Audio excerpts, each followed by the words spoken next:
Salut, j'apprends le français et aujourd'hui je vais vous prouver une chose. Les nombres en espagnol sont beaucoup plus faciles qu'en français. Je suis presque sûr que quand vous verrez la différence, vous aurez envie de commencer à compter en espagnol. Alors, c'est parti. Les bonnes nouvelles en espagnol, c'est très simple.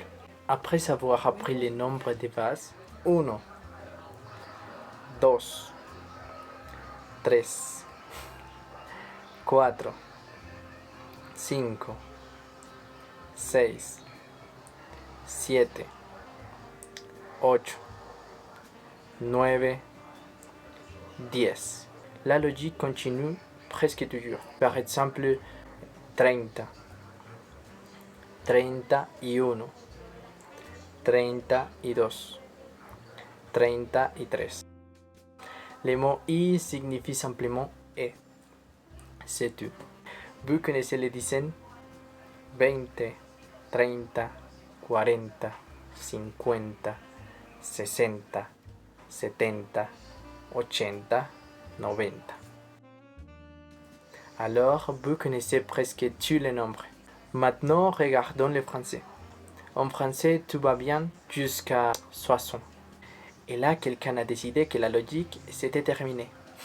Par exemple, cet nombre. En espagnol, 70. Très simple. En français, 70. Pourquoi? Parce que 60 plus 10. D'accord.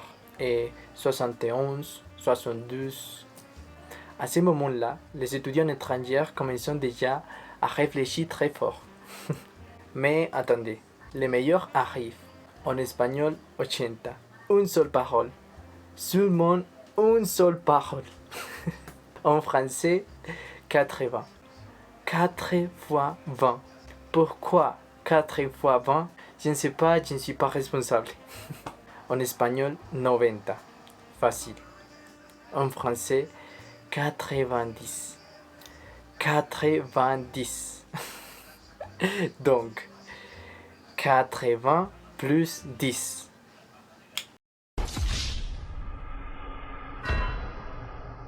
À ce stade, vous ne comptez plus. Vous faites des calculs.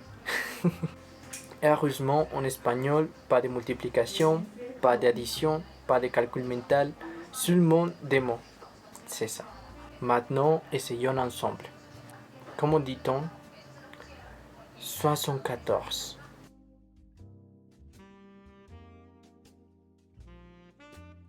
Setenta-y-quatre. Et 1, tu oublies. Attends, tu oublies. Ah, comme tu peux dire. Ah oui. 98.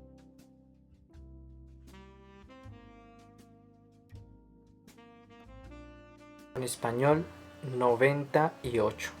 98. Lequel est le plus facile? Je pense que la réponse est évidente.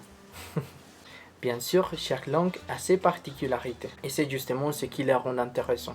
Mais si vous commencez à apprendre l'espagnol, les nombres seront probablement une des parties plus faciles. J'espère que vous avez apprécié la vidéo, et à la prochaine. Adios.